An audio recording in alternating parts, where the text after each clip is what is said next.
Hello, everybody. So we'll be starting pretty soon. She'll be coming in. She is on her way, y'all. She's on her way. So I'm just going to go ahead and drop in and say hello to everybody first, and then I will go ahead and start showing y'all, giving y'all some little intros. Hey, Tamika, how are you? Renrock, thank you for coming in. At it again. Thank you for coming in. I appreciate y'all being here. All right, and anybody else and everybody else who's going to be coming in, we're going to be talking about Derontae and his character. Y'all, Derontae is a hero. Y'all going to hear a story that y'all have not heard anywhere else. All right, so let me go ahead and drop. Hey, John Paul, how are you? Thank you for coming. All right, you guys, let me go ahead and drop this here for you guys.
Hello, hello. How's everybody doing? Hello. Hey, Sniper. Thank you for coming in. Thank you.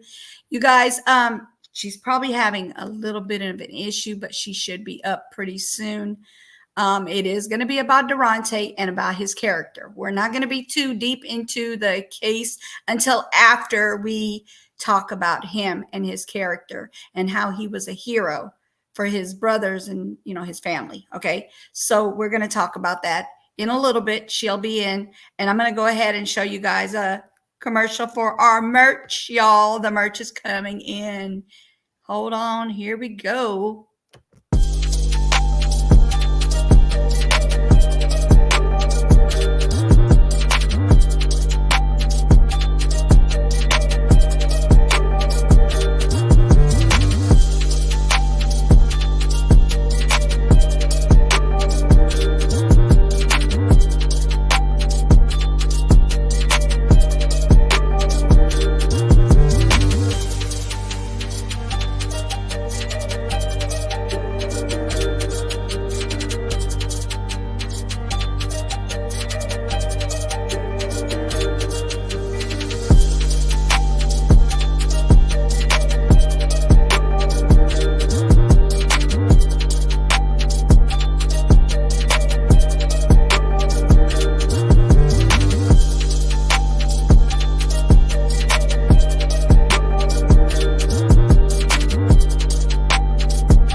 Hello.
All right. Hello, hello, everybody. How's everyone doing in here? So, she's here, you guys. She's here. Hi, everybody. How's everybody doing? Hello, Miss Chicago. Hello, Sherry. Thank you for coming in, guys. Okay, so we're going to be talking about Derontae. In case you guys didn't hear me the first time, we're going to talk about Derontae and his character, not Derontae and the case that they're trying to put out there, the scenarios that they're talking about. Okay, we're talking about the real Derontae and everything about him and what he was. He was a hero, y'all. He was a hero, and she's going to tell you guys a story about him and how he became this hero. All right, go ahead, baby. So in 2017, they had a house fire, and so in the course of that house fire, my daughter was at work, and so the neighbors, it was an electrical fire. So the neighbor got a hold of her and told her that her house was on fire, and all 6 of her kids was in this house. So of course, as any parent would do, you leave work in a frantic, and she came and she got me. And so we went to her house. So when we got to her house, this house, it was engulfed in flames. And so you just see all of these flames, and of course your mind goes to the worst. So you see fire trucks, you see ambulances, you see police cars, but we don't see these kids. So we finally we were able to get close enough, because you couldn't drive in the street, so we had to park and then walk over toward the street.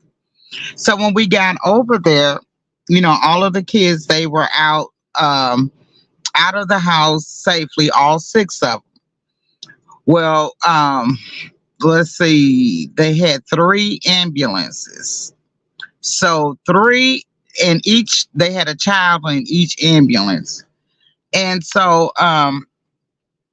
the story was, so then they tell us a story later, that after, everybody's out safe, they working on the paramedics. And so Derontae had got the kids out of the house. And so with the younger kids, he gave each older child a kid to get out. So he got out the house, and so the 4 of them were out of the house. Then he realized that 2 of them was still in the house. So the policemen and the neighbors, they were trying to hold Derontae, and they were saying, no, you can't go in the house, because like I said, this house was engulfed in flames on the front side of it. So they were trying to hold Derontae so that he wouldn't run back into this burning house. Right. And so they said that Derontae raised his arms up as if they were wings. And he told them, ain't nobody gonna stop him from going in that house getting his brother and sister. So he went around the back of the house to the bathroom window. And his sister, she had made it close to the bathroom window, but not enough to get out of the bathroom window. And she also had the baby child with her, which at that time he was 2 years old. So Durante, he looks in the window, he sees them, and so he grabs her out of the window. She said he grabbed her out with one hand. I didn't see it. She said he snatched me out with one hand and he bumped my head. And so we joked about it and said, yeah, he bumped your head because when he pulled you out, he intentionally bumped your head. So I said, that's because you was getting on his nerves. So he got her out, and then so he got the baby boy and he got him out. And so they were all surprised when he came walking back from around the house with the baby boy in his arms. And so he laid him down on the ground and he immediately started doing CPR on him. And so, the paramedics get there, and they arrive, they take over and everything like that. And so later we found out that Derontae, he said, Granny, he said, he said, when we had that class at school, he said, I failed it. He said, because I did it too hard and I popped the down head off. So we laughed about it and said, what you did it just right that time. And so, none of the children were injured in this house fire. None of them had carbon monoxide poisoning. Nobody was burned. Thank God. And so, later when we went back to the house, and I have to tell this part of the story because it's a big part of the story as to why nobody was injured. Right.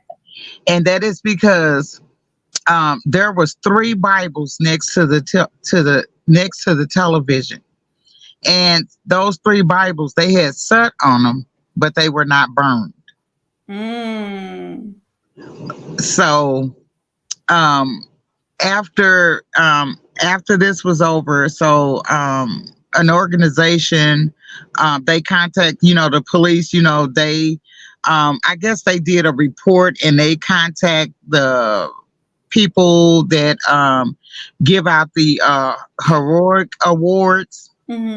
So they contacted Erica. So that year they gave the kids a big Christmas party with gifts and dinner, and Derontae and Patience, they got awards. And they were awarded the award. Derontae was awarded the award because he got all of the children safely out of the house fire, as well as his sister. She got the award because she never left her baby brother. Awesome. And she continued. She never left him. She stayed in there with him. And, that could have been just a fatality. But, Derontae, he loved his siblings. Yes. He loved his family, but he loved his siblings. He was a great big brother to them. They looked up to him, and especially the youngest child. Well, the youngest boy. Okay. He really loved, he loved his big brother. He really looked up to. They in a sense, I guess, they say that they idolized Derontae. Right. If Derontae said it, it was so. Yes. But of course, they had their little sibling spats because that's normal. Patience being the oldest girl and Derontae being the oldest boy. And they personality pretty much the same. She wasn't gonna let him tell her what to do, and he wasn't gonna boss her around. She do it if she want to do it, Right. if she didn't want to do it. Whereas the other children, they was like, Derontae said, Derontae said, you know. Mhm. So, but she just wasn't having it. Right. So he really was. He was a great, you know, he was a great big brother. Great, and I just thought that was just so awesome. Yes. And every time I think about um, what a fatality that really could have been, had he panicked or had he not done what he done. And to think about it, because I actually saw the house burning. So I know that by the grace of God that he was in the midst of, and I thank God for using him in Yes. the capacity that he did use him, because as I told you, the police were on the scene. The firefighters hadn't got there yet, but Right. the police wasn't going in that house to get nobody. Right. And they didn't want Derontae to go in there. And so when they had the dinner, the fire chief, he made a little joke. He said, now we don't recommend anybody running into a burning building. And he said, but this guy right here, he said it was just no stopping him. Yeah. So I thought that was just That's really great that is that amazing. he had that much love for his siblings. Yeah, that's amazing. He literally could have lost his life going to get them. Absolutely. He did. But he saved them, and he's a hero. And you guys have this what's that? What is it? I just had the word in my mouth and it just went away. You guys want to put him as this person who's doing Uggs and he unalived himself. No, there's more stories, you guys. This kid here, and when I say kid, because he's still a kid, regardless of his age, he's still their kid. Derontae she has stories. Grandma has stories about Derontae that will blow your mind. Can you tell us about the things that he would do for people and how you put it as far as the stray animals thing? Oh, so yeah. So like how most kids they go out and they see stray, dogs or cats or some kind of little pets to bring home. But it seemed like Derontae would always go find stray people that he would bring home. If they family put them out or what for whatever reason, one reason or another, that they had no place to go. Derontae would always bring them home, and he would always be like, "Mama, can so and so stay here?" One in particular, individual that I'm going to call his name because he was one of the people that picked Derontae up from home before. Before this happened, he was one of the ones that picked him up, and that was Eddie Lopez. And Eddie Lopez, Derontae picked him up from somewhere. I don't know exactly where Eddie Lopez came from. I think he met him at school. But anyway, I really don't know what their family situation was, so I can't speak on that. But Eddie had no place to stay. So, I have granddaughters. So I'm not real comfortable with other outside males that I don't know being in my house at night. Right. So I'm like, Derontae, that boy got to leave. He can't stay here. So he's like, Granny, he don't have nowhere to stay. I said, well, where his people at? He said, well, his sister said that he can't stay there for whatever reason. And I'm like, well, Derontae, I don't know what to tell you. So, okay, they leave out. I go to bed. We all go to bed. We wake up, this boy, he laying on the floor. George, I thought I told you that like Green. I just I felt bad. He had nowhere to go, so it was either cold or either it was hot, or it was wet, or whatever reason. Right. So and um, the other boy, Caden, he stayed at the house a few times as well for whatever reason that Right. they didn't have anywhere to stay or whatever their situation was. Derontae would always manage to find the stray people to bring them home. Like people would bring home stray animals. He would always find the stray people to bring them home, and then he would, you know, sometimes he would call us and he would say, "Are you cooking?" Yes, I'm cooking. What are you cooking? So we would tell him whatever it was that we was cooking. Mm-hmm. Then he says, "Well, can I come and get some food because so and so they don't have any food or they don't have anything to eat. So can I come and get some food?" And and we'd be like, "Yeah," because I do believe in feeding people. I Yes. don't believe in everybody staying in my house now, but I will feed you and I will give you something to drink. Right. So anyway, so he would come and he would, get food, and or if wasn't nothing cooked, he would want to know, can you give him a few dollars to get some food, but not just for himself, for whoever, he was with. And if they didn't have money, he would, ask for money, enough money for himself to share with them. Right. The kind of person that was all and Eddie, that Derontae was a friend to them, but they were not a friend to him. Right. And he was a darn good friend to them.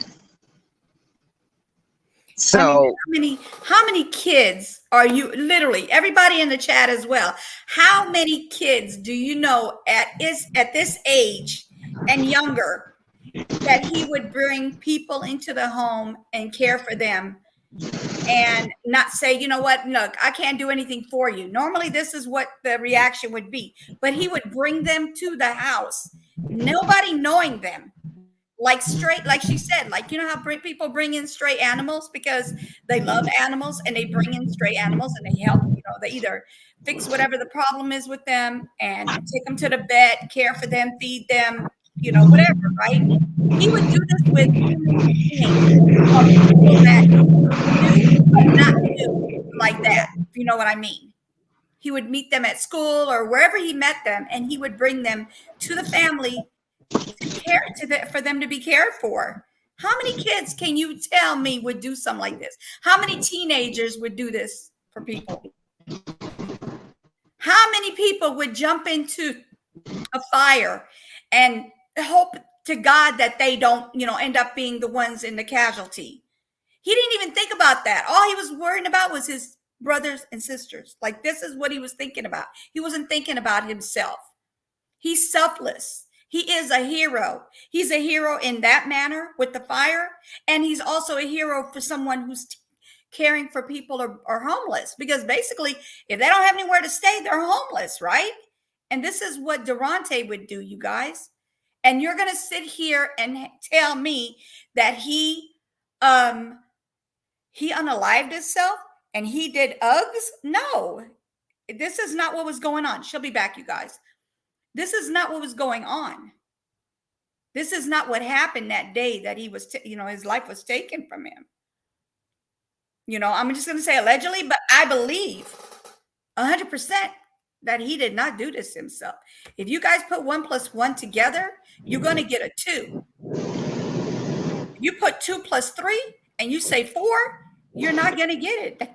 That would be the wrong answer. So 1 + 1 is 2, and these people are not getting it. They're not getting it.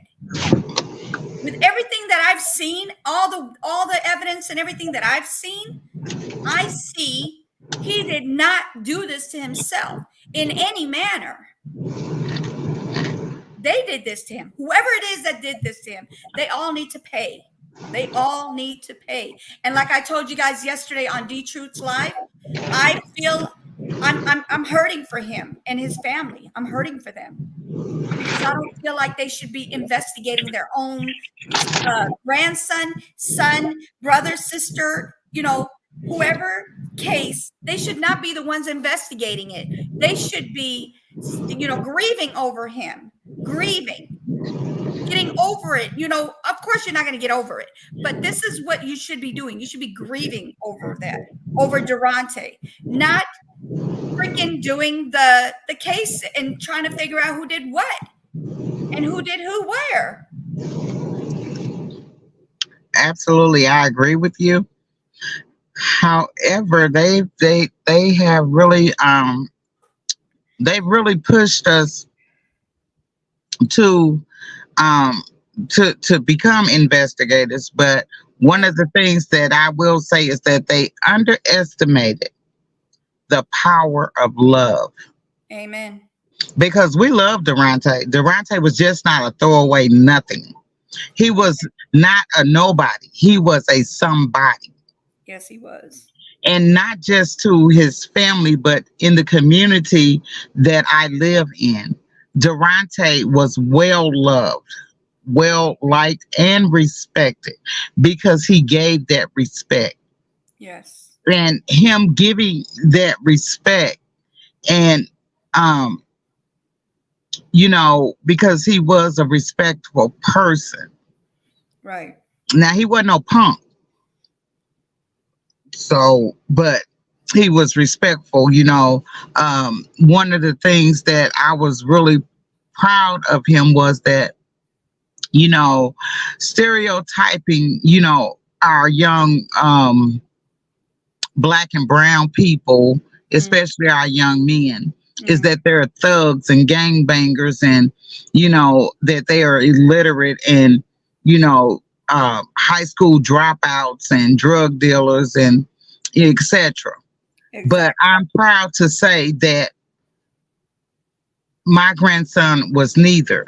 None. And, for the coroner to say to me,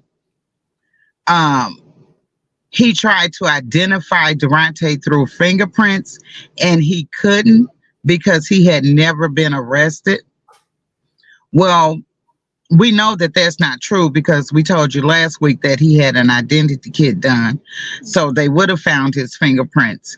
But it is in my opinion that you knew this because you tried to find some Yes, he is. Hi. What's this? Clothes for Peaches. Oh, Peaches got new clothes. Yeah. All right.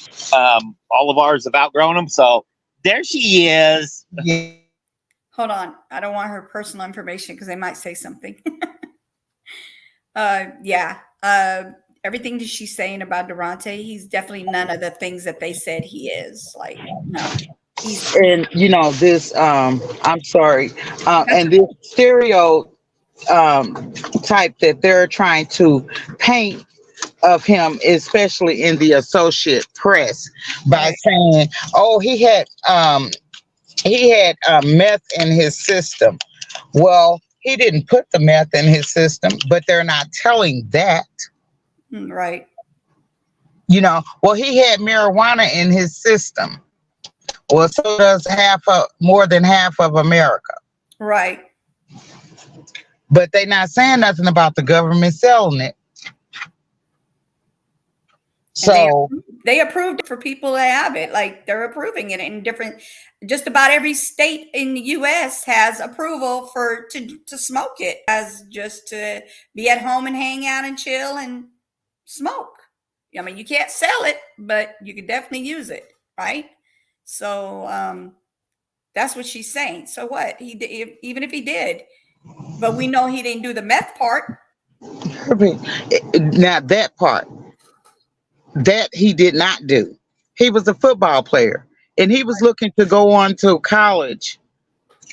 He was actually looking to go on into the big league NFL, y'all. NFL. and he was NFL bound. Yep. I don't know when he was going to sign, but he was going to sign Mm-hmm. because when he first started playing football, and I went through the drive through at one of our local convenience stores. Mm-hmm. And so the young man that waited on me, he was looking at me and then he said, "Are you Derontae's grandma?" And I said, "Yeah." He said, "I knew it." And I said, "Why? Do you know my grandson?" He said, "Yeah." He said, he played football for Central. I said, "Yeah." He said, "Boy, I'm telling you, that boy is a beast on the field. He's a beast." And so, I'm sitting there, I'm smiling. I don't know nothing about football, but I was smiling because what he was saying, it sounded good, and he was excited, and it's saying he's a beast on the field. He was like, "Yeah, they can't mess with him, I'm telling you seen him play?" And I was like, uh yeah, a little bit. I said, "But I really don't know anything about the football game." Right. And so, we just, we laughed about it, and we went on because I just wait for the announcer to say Derontae Martin and whatever he called, and I go, "Yeah, that's me. That's my boy, Martin. Show him what you're working with. Show him what you're working with." Don't know nothing about the game though. I didn't know anything until my son started playing football, and I still don't know. I'm not even gonna sit there and try to say I'm a specialist at football or the different terminologies for football. I just know. Let me see: touchdown, interception, um, what they call that, interference. What is that other one? The helmet, where they grab them by the helmet. That's all I know. I don't know nothing else. But my son, he used to play football and he was a beast at football as well. But yes, so look at this. He's a beast at football, y'all. And he is. I've seen him playing. I've seen a video with him playing. I wish I had the video to share with you guys, but I can't because it's a content creator's video that has it up there. I don't know, and I don't want to be bothered with anything of any copyrights or anything like that. But definitely he plays football, y'all. He plays well, very well, extremely well. When y'all see him on that field, if you guys ever see the video, he's amazing at what he's doing, what at his games. He's good. Linebacker, correct? Yes, Linebacker, y'all. He's built like one and he acts like one, okay? absolutely. He was bench pressing 350, so Mm-hmm. I Healthy. don't I don't know any I don't know any people that use those types of substance can bench press 350 pounds. Yeah, I can't see that either. I see them dropping it, but not lifting it. Exactly. But yeah, so this is what, oh, the narrative, that's the word. The narrative is that he's doing Uggs, right? And he unalived himself. Can you see this? Like with what she just told you about, with everything that he's done in his past, right? With him being a hero, helping his family out of a fire, him uh playing football, him being out there helping people who are homeless. I don't see this. I don't see anything they're talking about. I don't see any depression going on. I don't see any of that. There's no reason for any of that to happen. And two, all the stuff that I've seen, all the evidence that I have seen points to him not doing it to himself, that somebody else did it. I can't tell you who did it because I'm not a fly on the wall. But if I was a fly on the wall, I'll tell it all. Even if it took my life, as long as it's not doing anything to my family, if it took my life, I'm gonna tell it all, y'all. I'm gonna tell it. God did not put us out here to not help others. That's not, he wants to use us for a reason.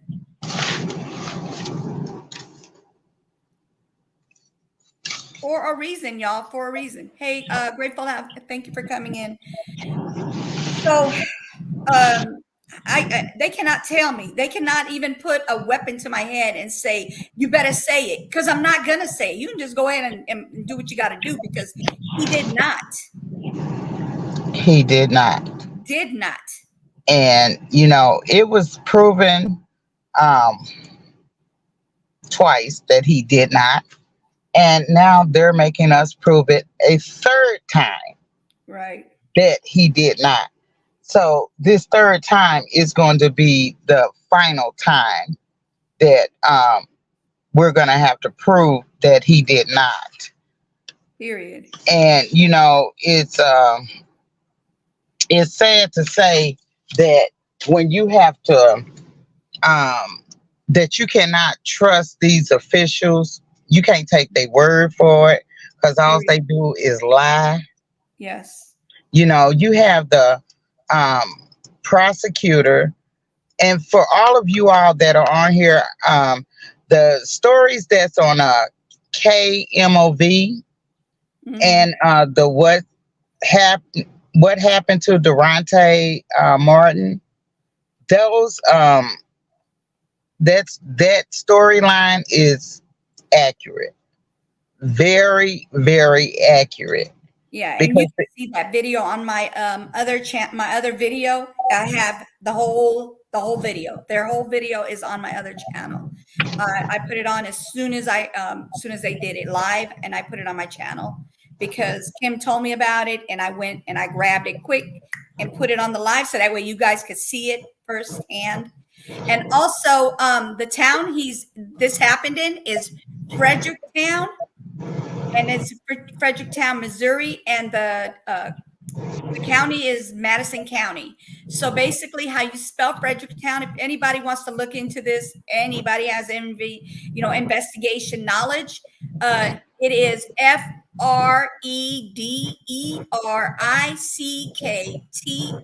Fredericktown, and that will be Missouri. Missouri, and Madison is Madison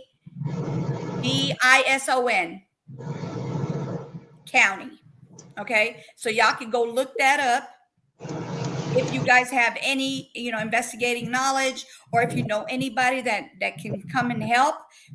Please let me know, okay, and I will get her the information. Anybody that could help, I would really, really appreciate it. And I know the family will appreciate it. That way we could go ahead and get justice for Derontae. That's what we're doing here. We're trying to get justice for Derontae. Nothing else. That's it. It's all about Derontae and the justice for him. And then absolutely. those who did it, they need to get paid in full. They need to be paying in full. And I don't mean paying them money. I mean, they need their time. They need to be, you know, I hate to say this, but somebody else, we talked about this, an eye for an eye. Okay. You did it. You deserve it. You get whatever you gave out. Whatever bed you put out, you made the bed, you lie in that bed. That's what you get. I'm sorry to say, but that's how I feel. Well, I want to say that like I talked to the prosecuting attorney. So the Mm, first time that I no, well, actually, this would have been the second time that I talked to the prosecuting attorney, Michael Liggins, in Fredericktown. So the first time we went in to talk to him, myself and my daughter and I, we went in and we talked to him. And so my daughter, she gave him a little bit of the information from the case file that she had, and to share with him. So his first initial, then he asked us, did we hire a criminologist? And so he says to us, well, if you hire a criminologist and have a criminologist to view these photos, and then I could take a look at their report. Why do we need to hire a criminologist? period. That's not our job. Nope. But okay, It's their job, but they try to make it like it's your job. exactly. So then we didn't hear anything from him, and So then we went to talk to him September the 6th because we were in Fredericktown for Derontae's birthday. So Mm-hmm. after, we had the balloon released and passed out flyers or what have not, I thought, well, hey, we right here at the prosecutor's office, y'all, let's just go in and talk to him. Right. So he was in, and, he allowed us to come in and sat down, as if he cared, which he really, he don't care, more than a man that have a paint bucket with a Right. screwdriver. Mm-hmm.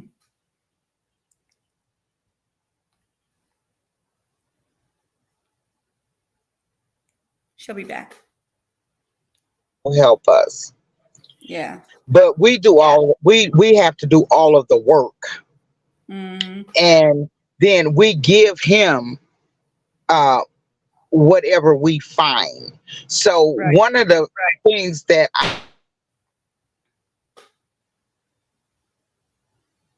She'll be back, you guys. I keep telling you guys she'll be back. She will be back. It's just she's always doing something. She's always on the road, you guys. She's rarely at home. She works and she does a lot he of does a lot errands. of sharing. Yeah. Yeah. Uh-oh. Uh-oh, it's echoing. This Cody Gideon that admitted that Okay, he gave. Kim, you went out for a while. You went out for a while, so you have to start Oh, back. I'm sorry. That's okay. Today it's her. Okay, so we went in and we sat down and we talked with Michael Liggins, who is the prosecuting attorney. Now, he was not in.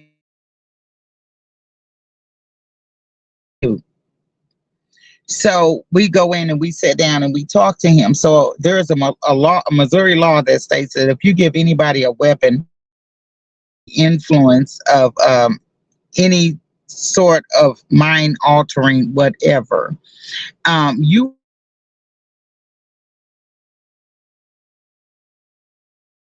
believe that's what it ultimately leads up to.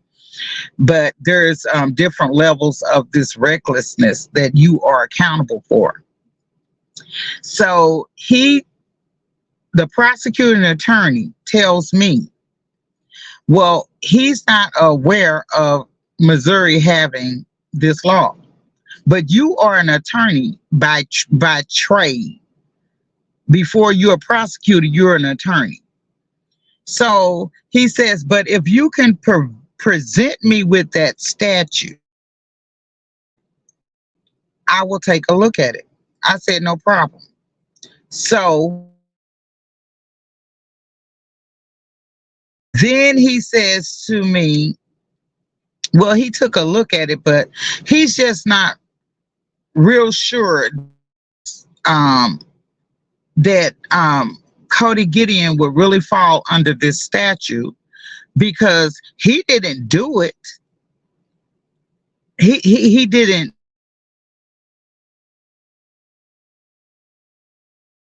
and he's just not sure because he doesn't know if that would if he could really be brought up on charges on that. Well, you know what?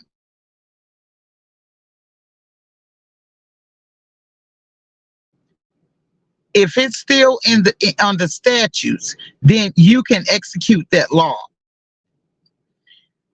Again, he didn't think that I was going to be able to produce what I was talking about.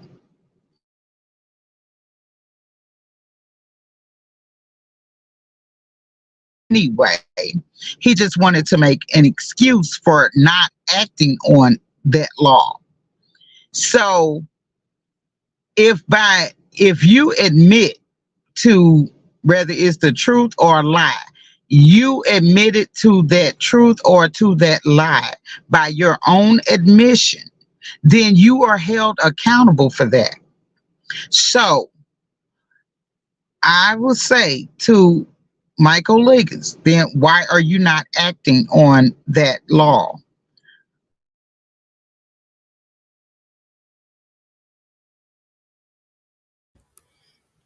It's going in and out, sweetie.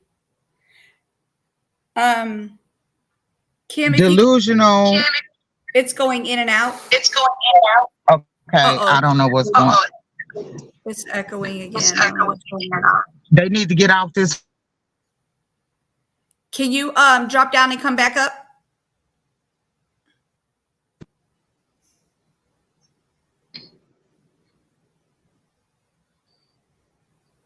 Nope. Okay. She'll be right back, you guys. It is how it is when you're out and about and your cell phone just kind of like starts to act up. That's what's going on. But she'll be right back.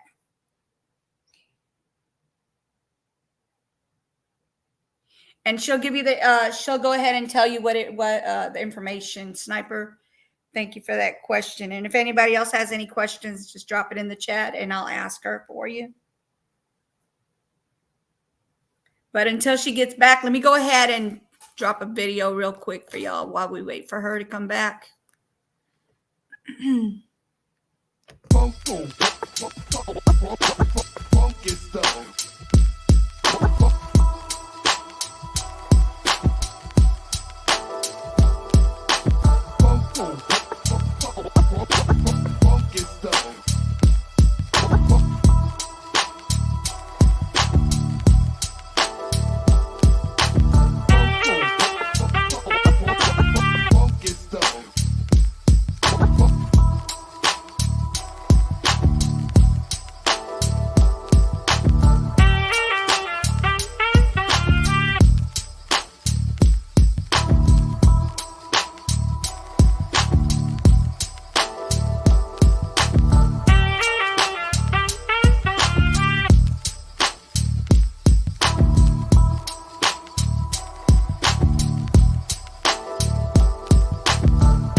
Welcome to WPC Art Factory, where creativity knows no bounds and art comes to life.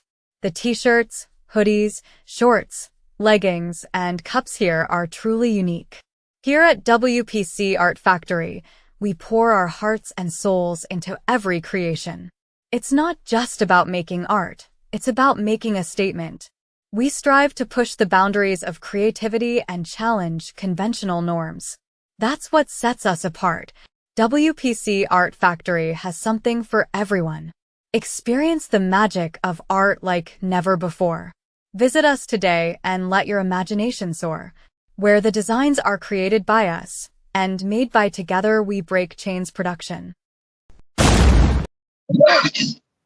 All right, you guys, she's back. Okay. We were just doing commercials while you were gone. Okay, so Sniper said, how was the visit with FBI? The visit with FBI was trash. So what they told us actually when we went to visit with them in December is that they told us that they were not going to investigate Derontae's death as a hate crime because it did not meet the nexus of a hate crime. then they told us that we would have to go back to Madison County. So that's what they actually told us, is that that's what they told us that they were not going to do. Then, so of course, on April the 24th, they Uh-oh. She'll be back, y'all.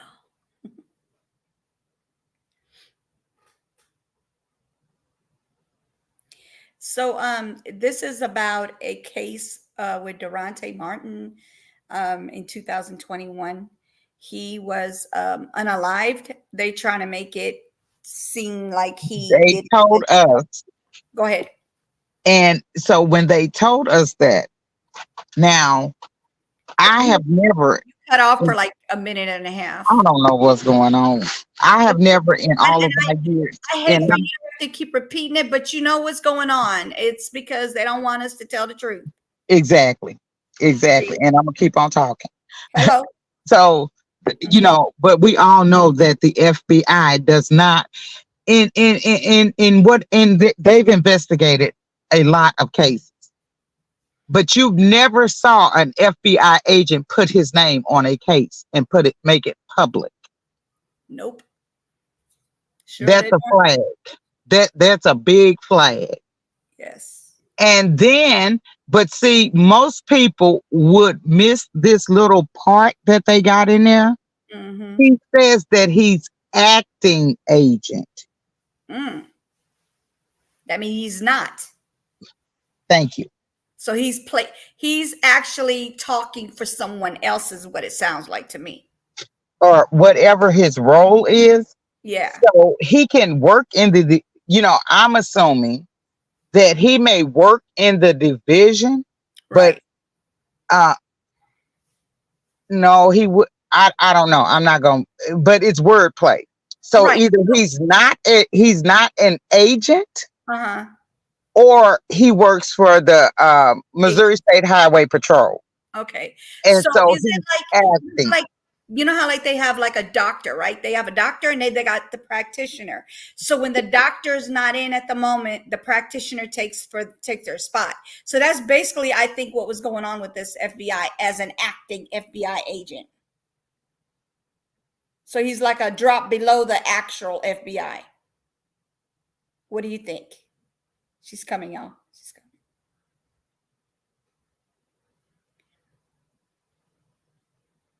Mm-mm. He's like the number below the FBI, I guess. What's before FBI? That's what I think. He's like they put him in place of the actual FBI, I guess, to talk for them. I don't know. Hey, oh, thank you, Armando. Thank you for coming in. Hey, Bevan, thank you for coming in. Welcome, welcome, y'all. Go ahead, Kim. Can you Well, go ahead? see, I'm just saying, in all of my years, and I know that the FBI have investigated um a lot of cases, Right. but the one case that I do know, that I can actually speak on, that I believe that the FBI investigated, was the Ahmaud Arbery's case. Mm-hmm. They investigated in the George Floyd case Mm-hmm. and the Eric Garner case, so forth, Right. and the Michael Brown case. Mm-hmm. But we, the public, we don't know who those agents were that investigated, because they never publicized it. Because they're supposed to be undercover. So why was Derontae's case, just little old Derontae, where Yeah. his family just run around? We ain't out here, rioting, and these, we ain't out here protesting. We protesting, but we're not out in the public blocking the highways and doing that protest on that magnitude. Okay. Uh, So we so have Kim, why we have did somebody that's military in here, and he said acting agent is an agent that is in charge. Okay. And that means, yes, he is actually FBI, but he is in charge at that moment. So that main FBI person was not able to come in, this is who acts in his place. It wasn't that they wasn't able to come in. Is that they didn't? They didn't come in because it was ruled a self-harm case, and the FBI don't investigate self-harm. Right. Wow. They definitely need to Now, investigate this I one. can see the FBI investigating a self-harm case if you was taken across the state line and somebody made you do something, and it could be definitively proven that this person made you do something to harm yourself, an accident or whatever it be. But in this case, the FBI, if they were not going to investigate it as a hate crime, as they told us they were not going to, because it did not meet the nexus, although Derontae was the only black person there. Right. So in my opinion, that could, but that's my opinion. Right. So you tell us that you're not going to investigate it, then you turn around and make a public statement that you investigated this self-harm when you did not do an investigation. Number one, the FBI never did an investigation. Let's make that clear. Mm. Number two is the Missouri State Highway Patrol never did an investigation. Let's make that clear. Right. The one officer that came to the crime scene, let's make that clear. He definitely didn't do an investigation, because according to him and his statement, so if the FBI was going to investigate anything, they would have to start with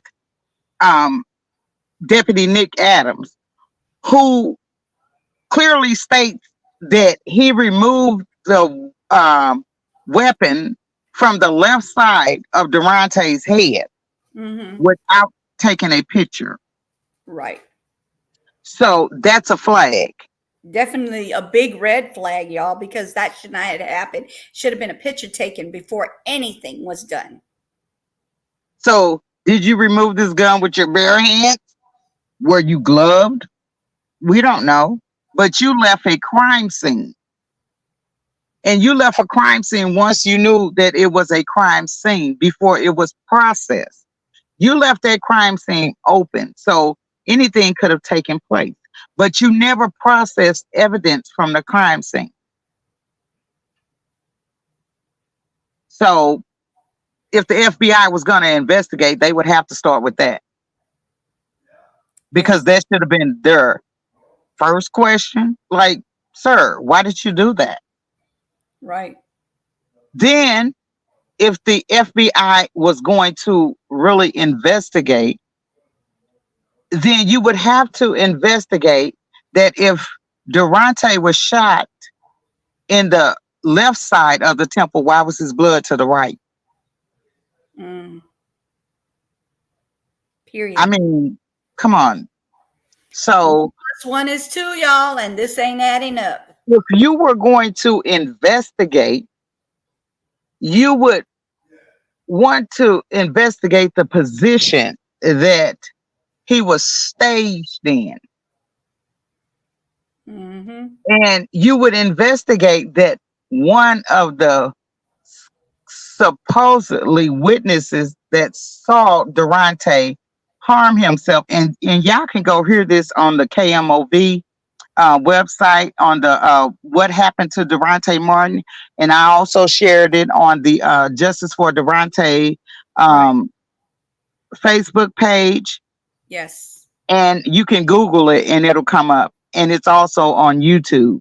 Yes. But however, he states that he tried to talk him down for about 15 minutes. He was on his knees. He was crying. He was begging him to put the gun down. And Derontae never said anything. And mind you, Derontae only has one hand, because his other hand which is his dominant hand, is wrapped in a full cast. Right. So he states that Derontae never said anything to him, but took the weapon down from his head, took the safety off the weapon, and then put it back to his head. And he couldn't do anything to stop him. So if you was the FBI, you would question that.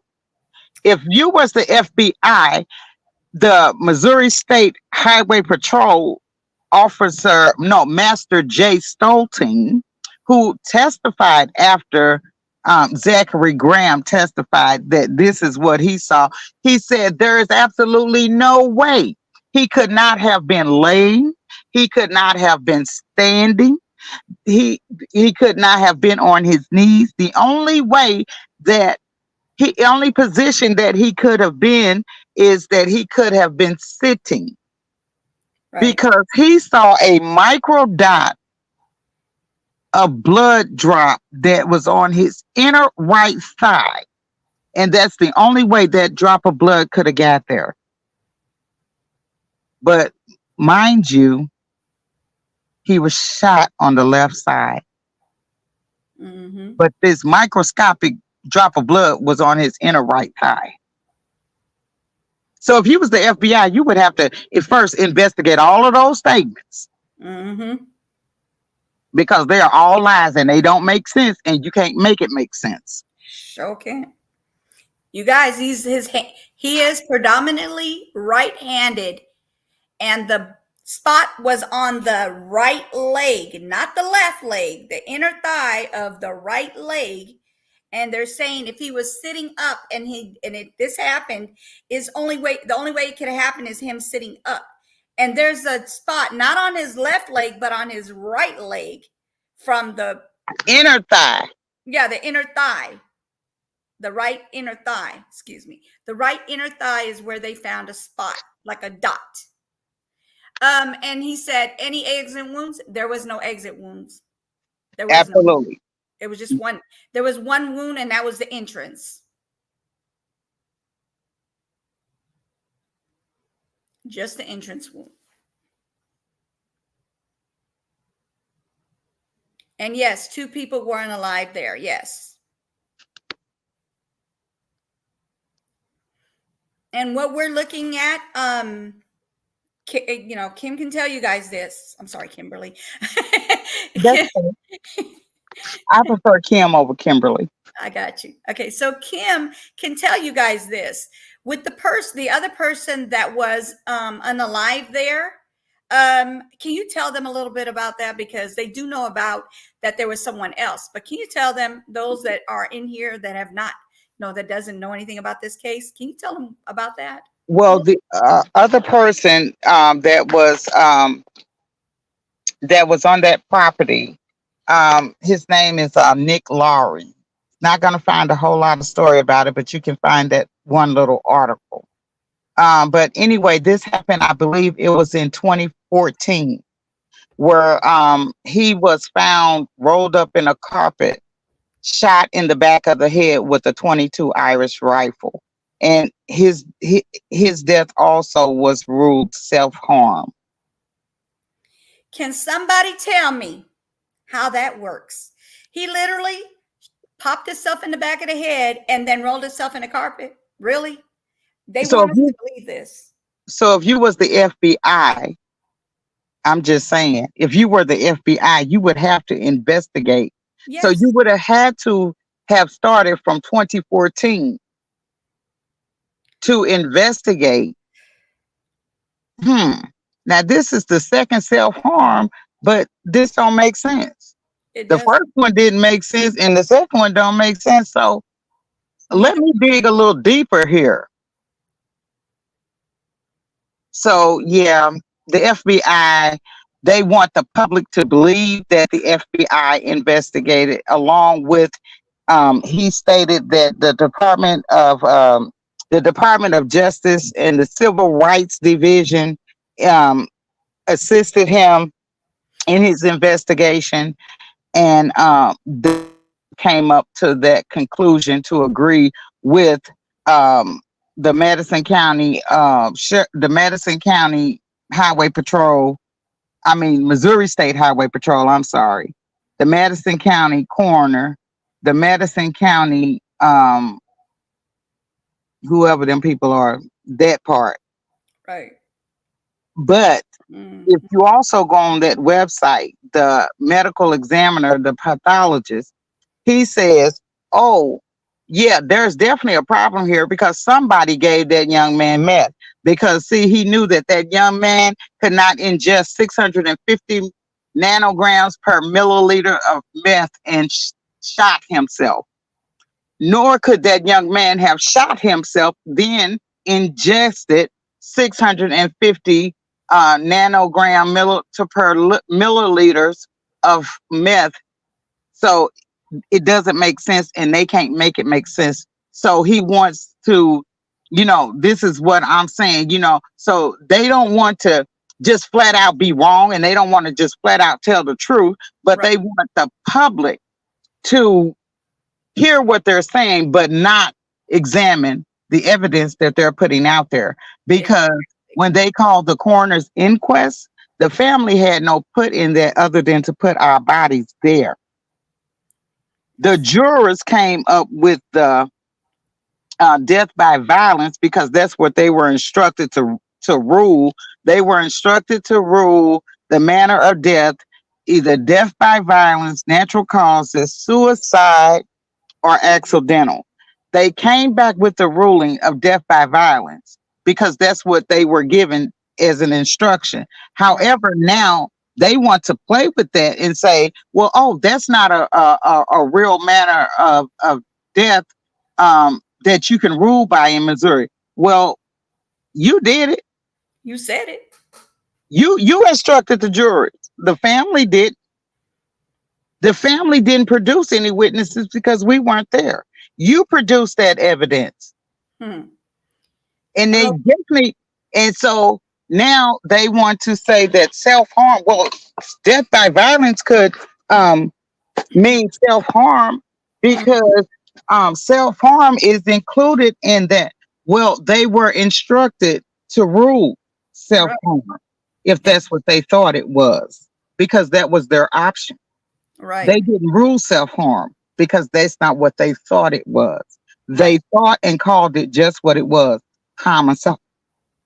Hello, Blue Devil. How are you? The other one, Sniper said, he said, FBI is not going to investigate local murders.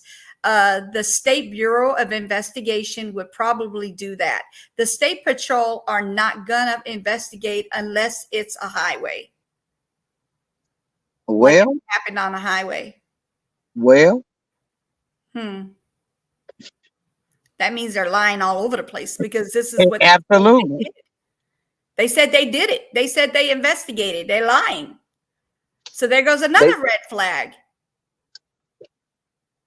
And you got to remember, this place has a population of 4,400, and I believe 423 when I looked last, or 523. So anywhere near between 4,400 to 4,005 is what I looked at.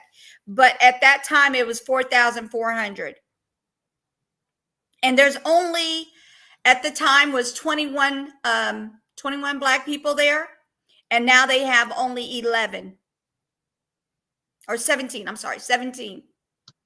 And yesterday, I gave you guys the wrong percentage. It wasn't 0.29.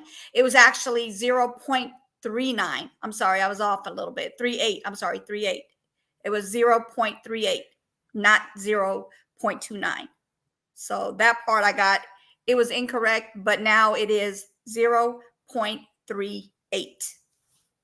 That's not even a percentage of Black people over there in Fredericktown, Missouri.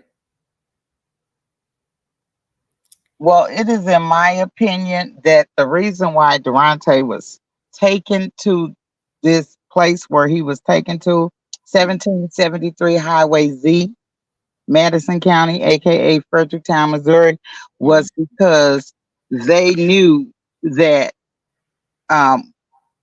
once they did this there, that they felt like that they were going to be able to get away with it because it's happened so much there. And families have just, kind of tucked their tails and accepted what they said and moved on. Exactly. However, Derontae was loved and he was somebody. So we know that he did not self harm himself because, as I tell people, you know what? He had no reason to. He had no responsibilities that would have put a weight on him where he would feel depressed. And I know that depression comes at different levels, but he had no mental illness or no history of depression. And He no didn't reason have to any do it. children. So, he wasn't worried about bills. You know, the things that adults frantic over, he didn't have that burden in his life. Right. So you're just gonna go to somebody's house all of a sudden, get so depressed in a dark place where you're just gonna go and off yourself. That doesn't make sense. And he didn't know these people, barely knew these people, you guys. He barely knew these people. Because this is what the people kept saying. No, they didn't know him. They just met him. Right?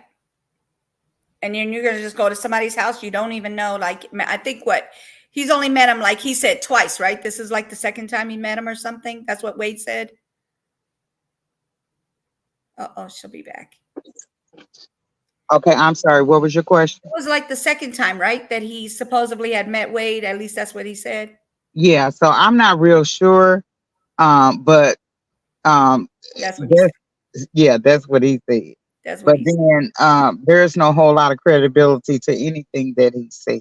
Exactly. That's why I said that's what he said. That's what he wants us to believe.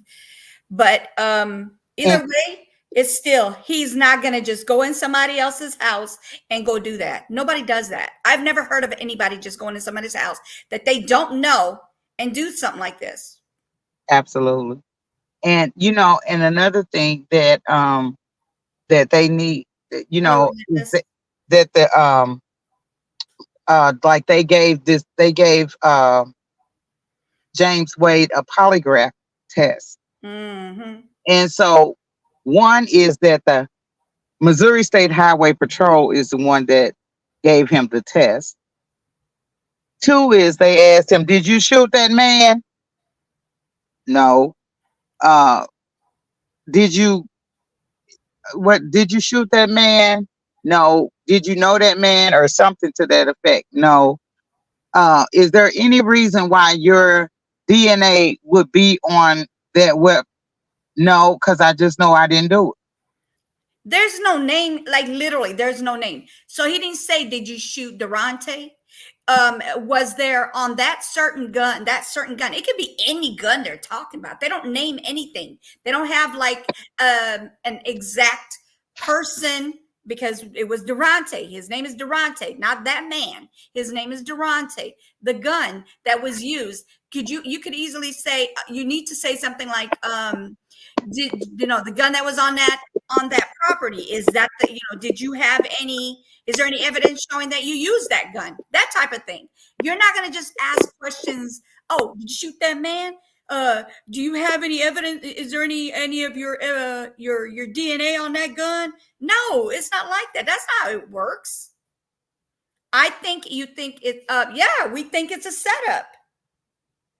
Yeah, I think it's a set. Yeah, they set it up, and I think it as well as we think it was a staged area where they put them. That's not allowed in court anyway, right? It's not. Yeah, lie detectors are not allowed, for sure. Well, that's true. Lie detectors aren't allowed, but this is one of the things that they're using in their investigation. But Mm-mm. they are, since they want to use that in their investigation, then the State Highway Patrol, Missouri State Highway Patrol, does not give polygraph tests. That's not their job. That's not part of their job, as far as I know. But then, like they got that state over there. This is like people wearing more than one hat Well, And I think but that's what we like to use it as. yes, but however, you still have to abide by the governing laws of Missouri, the Right. federal, state, local laws of Missouri. And the federal, state, and local laws of Missouri does not allow Missouri State Highway Patrol to administer polygraph tests. Mm, there goes another fun. So, there's this double standard here. Yeah. So you want to play with the death by violence and say, well, you're not really sure what that means. But you think that we so stupid to not to know that the Missouri State Highway Patrol don't administer polygraph tests? Mm, mm, mm. Don't make sense. Make it make sense. It don't. None of this makes sense. The mathematics is not mathing. No, it's just lying, covering up, trying to cover up the initial lie, which was that he self-harmed himself. That was the first lie. Hmm. They have been trying to cover that lie and to prove their point to that lie that they failed. They failed at proving it once, they failed at proving it twice, and they will fail at proving it a third time.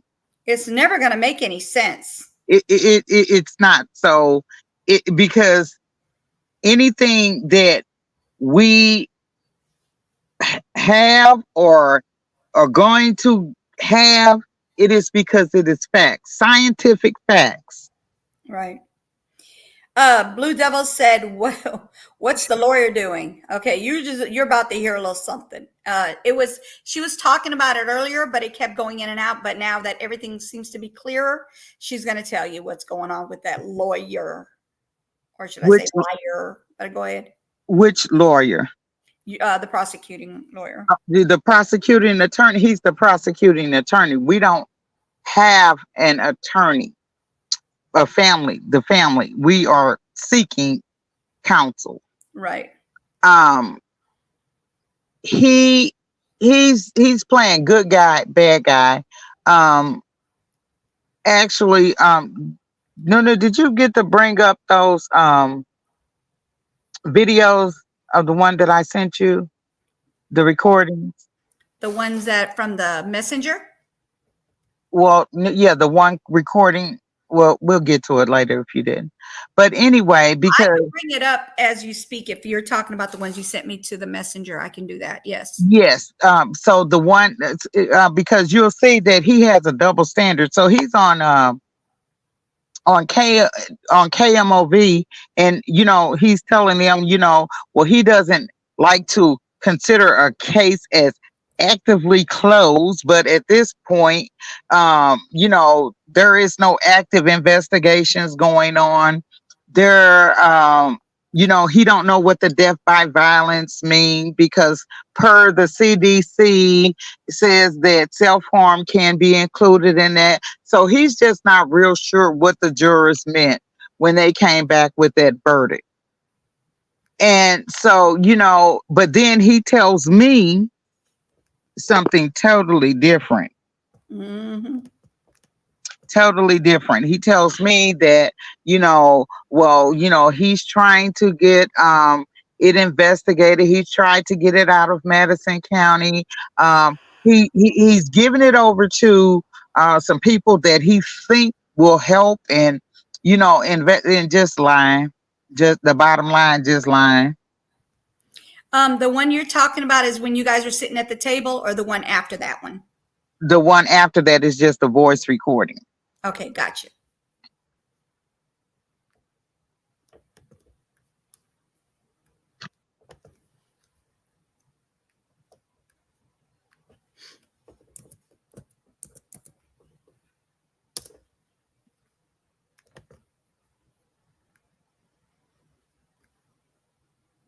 Mm-mm-mm-mm.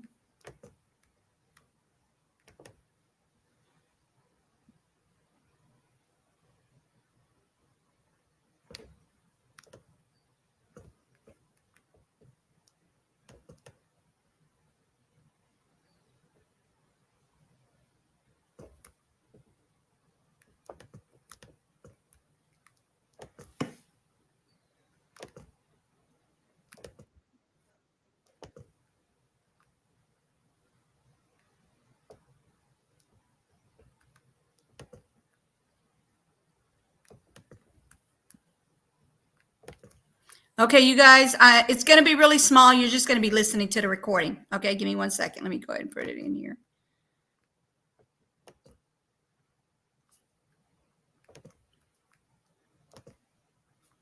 Everything else you see up here, don't look at it. Just look at just listen.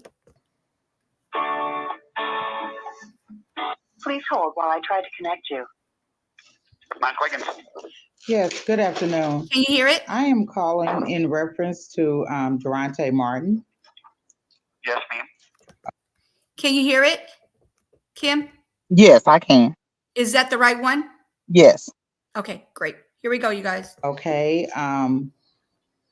Still, I'm not sure what's going on. If you can update me on your process of what you got going on, or what are you doing as far as his case. And we never heard from that special unit at the DJO office, that cold case unit that you talked about. Yeah, that's the only thing that I currently have any information about on the case, ma'am. I don't have any other information coming in from any active investigation. So until that office gets done with their review, and if they send me something or let me know something, that's the only thing I expect to have in the future, and I don't have any idea on a time frame on that. Oh, okay. So that office has not contacted us. You know why? Yeah, I don't expect them to until they conclude a review of it, and then I expect that they will let me know something, and they may contact you directly to let you know something, or they may contact me for me to let you know something. If they, in the review of it, they decide to do some investigating part of it, they probably won't want to get out what they're doing, but I'm sure they will let me know that that's what they're doing. Okay, and one more question. Since you stated that you did not have the complete file, I mean, where would they get that information from if they didn't get it from you?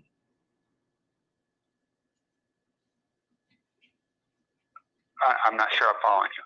Well, you said that you were missing information from, in one of our conversations, you said that you were missing information from Derontae's case that you did not have.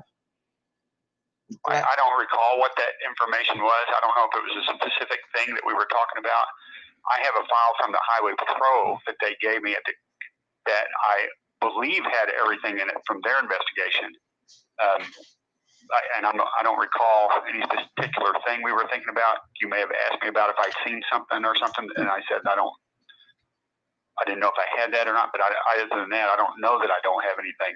As I sit here now, I had what the Highway Patrol gave me as their investigation, and that's what I gave. Actually, I don't even recall if I gave that to the Attorney General's office or if they were going to retrieve it from the Highway Patrol themselves. Now, as I sit here. And think about that. Well, one of the things that I had great concern about and with the Highway Patrol is that the Highway Patrol never actually really did an investigation.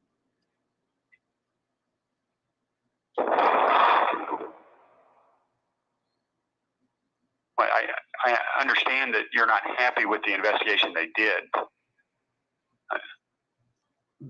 Well, and you think they should have done more. I understand that. Absolutely. That's your position. Yes. I mean, I'm saying that, they did not do an investigation. They viewed some photos, but they did not do an active investigation. I don't think they did a thorough investigation. You're absolutely right. I don't think anybody's done a thorough investigation. But we were actually talking about the pictures in your office that day, and you stated that some of the pictures you had not seen because they were not in the file. Do you recall which ones they were? Not exactly. I'm sorry. I mean, I know I saw a bunch. I just don't remember. I apologize, but I can't remember which ones we were talking about. Right. And where they should have been and where I hadn't seen them at. So I apologize for that. But I know that I saw a bunch of pictures, but I can't remember any specific ones that we discussed weren't there. Mm-hmm. But now, and I want to specifically ask you this question because even, that I feel like that there should have been some arrests made even that night with the drug activity that you all said was going on, the minors and, kids and all of that, but still nothing, it's like, I feel like, not per se just you alone, but I feel like nobody really cares about what has happened to Derontae or any of the other people. It's for that fact. I think we talked about this. That when you say you all said what's going on, for one thing, all I know is what's in the reports, and all I know is the evidence that was in the reports. I know that my personal assumption is that there was activity going on there, some drug activity and some underage participation in drinking and stuff like that. But that wasn't the focus of the officers' investigation and being there. And although I'm not an investigator and I wasn't on the scene, and I'm just making an assumption based on reading the investigation years after the event, my assumption is that they weren't worrying about collecting evidence on misdemeanors and lesser things because they were trying to figure out what happened with Derontae and trying to solve that problem. If my understanding is that by the time officers arrived, most of the people had been there, had left, and with them went most of the evidence that would have needed to be seized to prosecute anybody for those crimes like maybe minors in possession or contributing to the delinquency of minors and possession of drugs. So I understand that there may have been activity going on there that was illegal and prosecutable had that been the focus of the investigation. I think probably it just wasn't the focus of what everybody was doing there that night. And so that wasn't important to them at the moment. That's not what they were focused on. Well, and I understand what you're saying, but we, the family, his mother, grandmother, I'm the grandmother, of course, we don't even know specifically what caliber of gun that was used to murder Derontae. We don't even know the gun. Nobody's ever, that evidence has never been clearly submitted to anyone. I truly believe that the evidence that they are submitting, I don't think that's accurate. Do you mean you think the gun that they recovered was not the gun, or that they didn't link that to Derontae's wound? Absolutely. Sure I understand what you're saying. Absolutely. Because absolutely. I just, I have a problem with somebody having a weapon and no magazine and one bullet in a chamber. I have a problem with that story.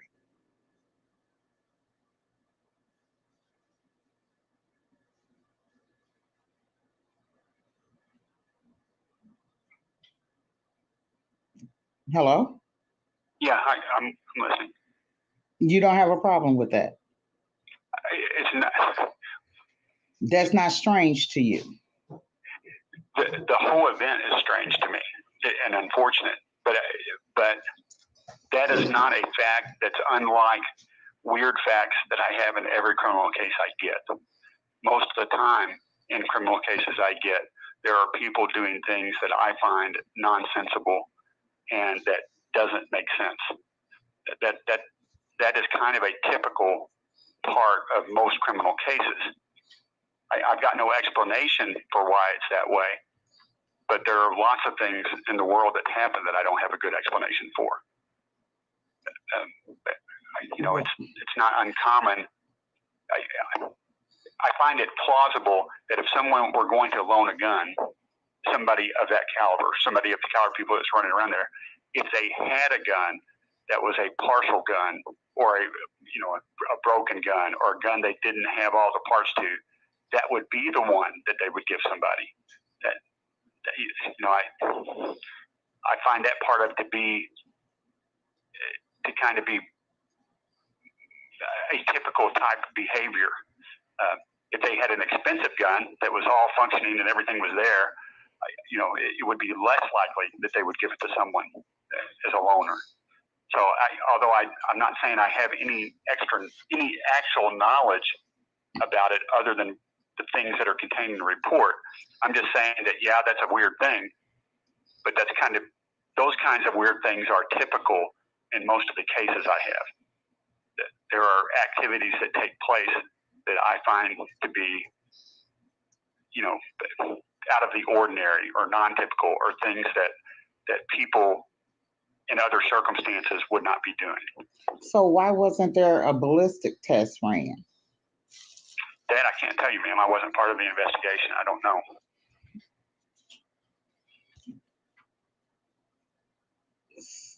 Okay. I mean, I understand that you're just a prosecutor, and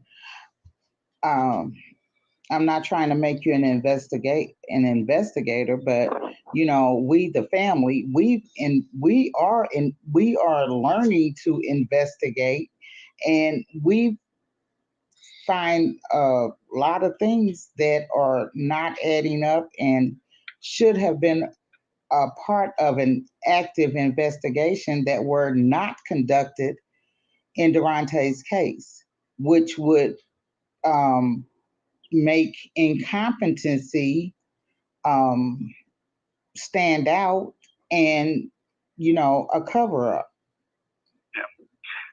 And I understand your position, and I'm not, I wish I had better answers for you. It's just that I can't manufacture the answers for you, and I can't go back and undo what is already done. Absolutely. Nobody can bring him back. Right.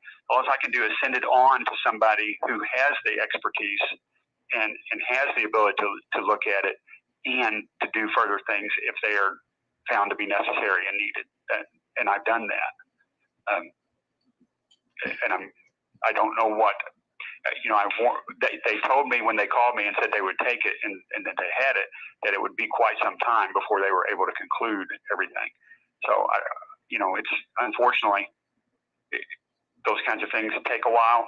I don't want to make any excuses for any government agency, but it's not as if I find extreme efficiency or speed out of any government agency, but I believe that they will put forth their best efforts, and with the manpower they have and the hours they have, they will do the best that they can.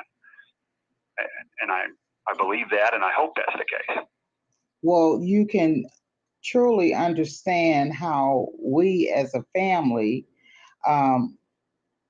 feel about this situation and the circumstances, and then not to even have the trust that the ability for any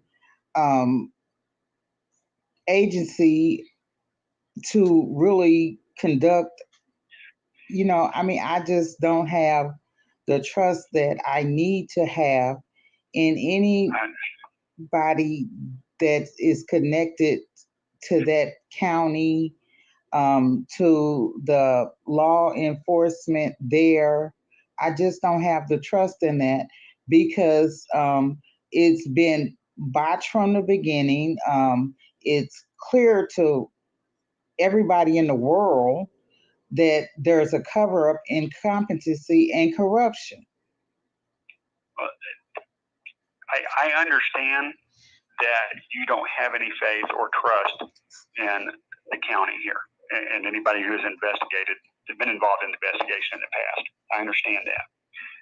you have no reason to trust and believe in me either. I'm just some, latecomer to the party, and you have no history with me. You have no reason to believe me. You have no reason to trust me, and I don't fault you for that. However, I do my best to answer your questions, and I've done my best to get it out of the county to someone that maybe you will have faith in and trust in, and can feel like they are doing what your son deserves. Right. Well, I'm not gonna. I'm sorry, not. your grandson. Right. I'm not gonna throw you under the bus and say that you're not doing your best, because I don't know. You haven't given me a reason to believe that you're not doing your best. However, when like I'm trying to get information, I'm trying to get the audio and the transcript of the inquest, and I'm getting the runaround about that. Why is that so? I don't know. Who have you requested that from? Well, I don't even know who's got that. I'm just, this is news to me. So. Well, I've called the clerk, which it was a legal proceeding. So I was told that I needed to call Folis Funeral Home, which I did that. Then I was told from there that I needed to call the dispatcher. Why would I need to call the dispatcher to get to the coroner and for information on an inquest? That doesn't make sense. Yeah, and as I sit here right now, I don't know anything about the record of the coroner's inquest, so I can't give you any information or help you, give you a better place to contact or something else to do. But I am going to figure out when I get off the phone more information about the record, because that makes me curious to know if it does exist and where it's at. But I'm not trying to duck your question. I just don't know. I just don't have any information on that right now. Absolutely. And so I'm conveying the information to you. I called the court clerk to get the information. I was then told that I needed to contact Colin Folis at Folis Funeral Home. I did that. I'm sorry. Did you attend the coroner's inquest? Yes, I did. Where was it at? It was at the courthouse. Okay. Were there clerks in the courtroom? Absolutely. Okay. I was just curious. I didn't even know. Yes, there was a court clerk there, a stenographer. Colin Folis presided over the inquest. You said there was a stenographer. Was there someone? Describe to me who the stenographer was. What were they doing? They were typing the as they do the statements, or just like in any other courtroom where there's a stenographer. I'm sure I may even be pronouncing the word wrong, but no, you got it right. You got it right. She was normally taking notes. These days, in most court proceedings, we don't have an actual stenographer there. That's why I was curious. Well, we had, because if it was someone they hired to come in to take the record, then that would make sense to me why the clerk wouldn't have it. It would have been done by a reporter, and they would have it. So that's what I was asking. Oh, yes. For. And so I called and like I just told you, the steps that I went through. So I'm not understanding why they would have me contacting a dispatcher. And that's evidence that I would think that the DJO would need. So that evidence needed to be examined and gone through, because in that inquest hearing, they ruled his death not suicide, but suicide was one of the options. They ruled it a death by violence, which means that suicide, natural causes, or accident was not there. I understand. And I think we've discussed the problem with that is that under the law, death by violence includes suicide. So, suicide was one. What the jurors. Suicide was one of the options that they had to choose from. I understand. So if But they I don't know thought if they that, meant they didn't know for sure, so they picked violence because it covered everything, or if they picked violence as opposed to suicide. well, I don't think. And unfortunately, I don't have any way to go back and figure that out. I don't think anybody does. So. Well, I don't think that they chose death by violence. In my opinion, because suicide was one of their options, that if they believed that it was suicide, they would have chose suicide, because that was one of the options that they had to choose. So I believe that they chose death by violence, meaning homicide, that he did not do this to himself. That is what I believe. And from the definition and the four options that they were given to choose from, they could have chose accidental. They didn't choose that. They didn't choose natural causes, and they didn't choose suicide. So we can narrow it down, and we can, play with this death by violence, but then that just comes into wordplay. But however, I believe that it's very important that if anybody was doing an active investigation, that they would also listen to that inquest, because there's information in that inquest. That's why the jurors chose the choice that they chose. I'm not disagreeing with you.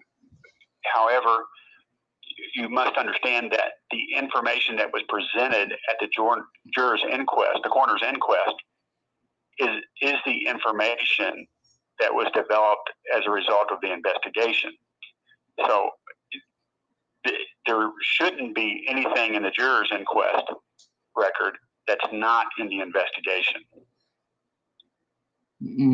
Well, I would. Well, okay. I'm not going to hold up your time, but I will ask this of you. I will ask that if you could help me get that information. Okay, I will try to find out about the record for that.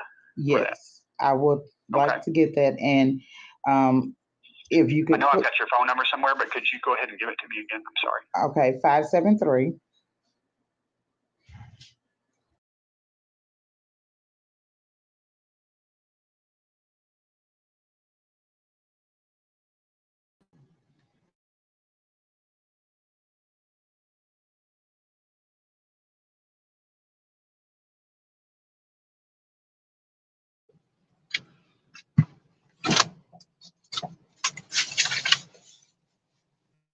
Start with what they've been saying in the chat.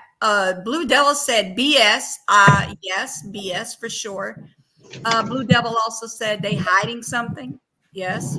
And GJ3, he said they say that the highway patrol in Missouri is one of that you got to go through too.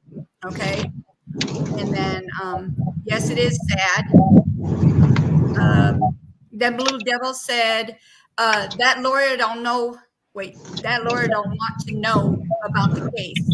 Basically, what he's saying is what I'm saying, and that is that I don't know where he got his licensing from, y'all, because this guy, he acts like he doesn't know anything. Like he's just going through the motion.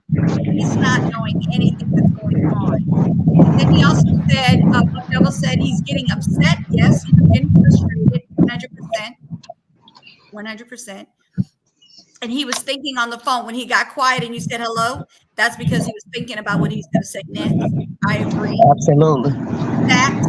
Blue Devil said facts because he was thinking. And then here comes GJ3. He just said that there's a lot of things going on that he noticed on these cases that seemed off to him. Yes, agree. Blue Devil said shaking my damn head. Yes, me too.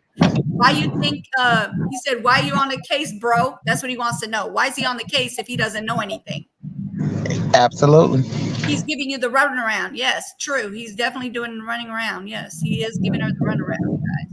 And then GJ3 said, yes, the process don't always make sense, but you gotta follow their step and document for your own self as you go. So basically, yes, that's understandable what you're saying, but they are doing it that way. It's just these people that are not doing the right thing.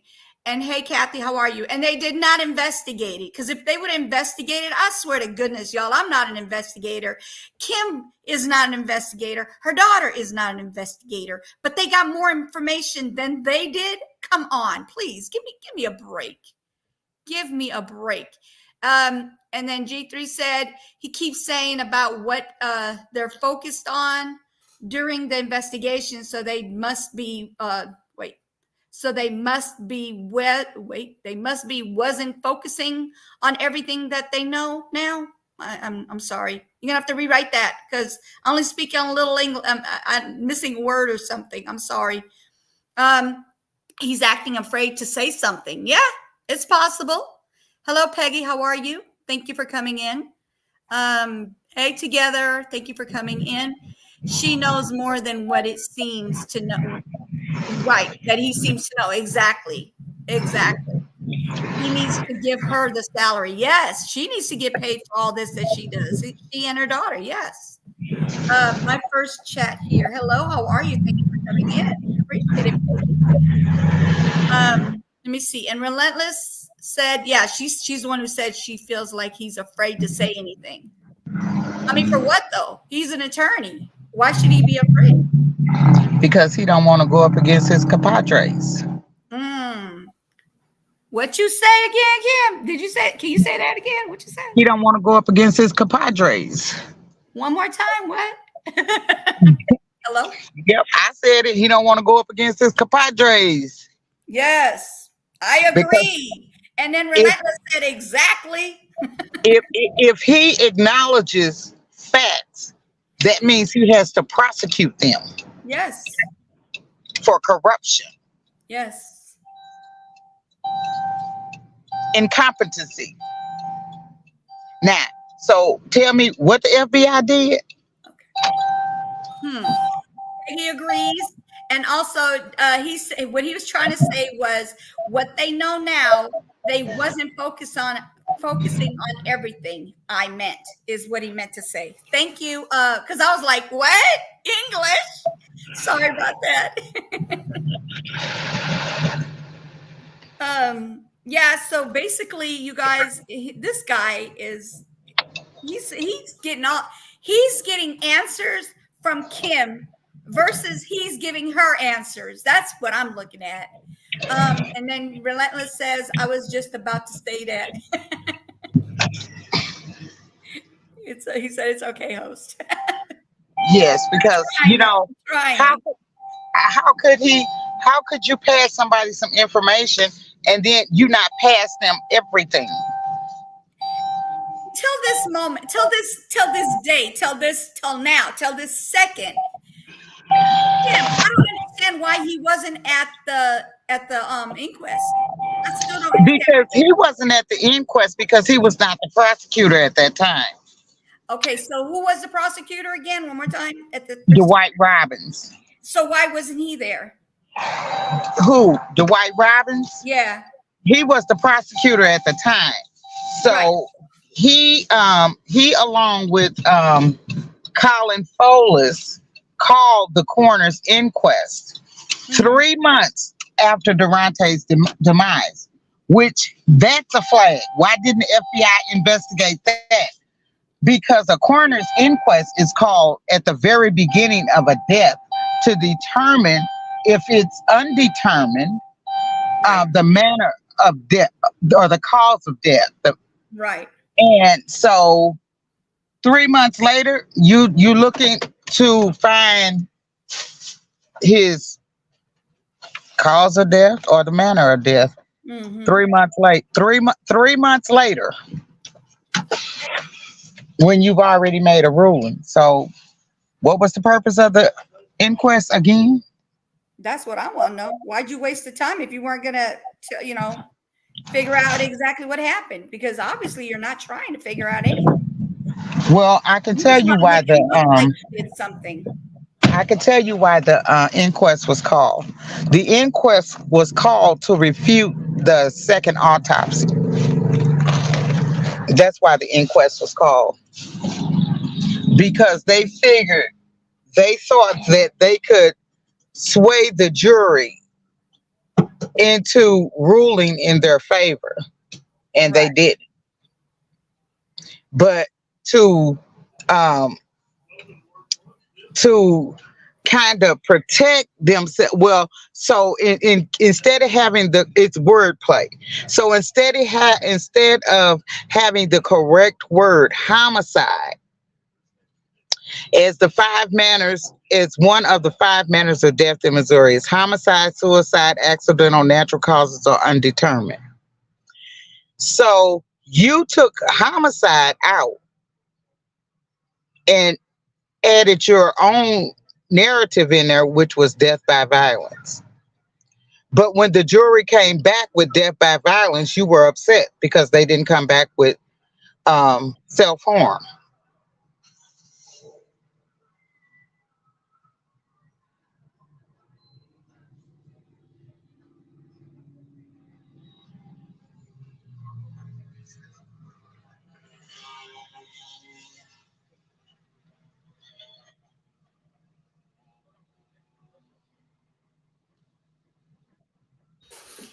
Oh, man.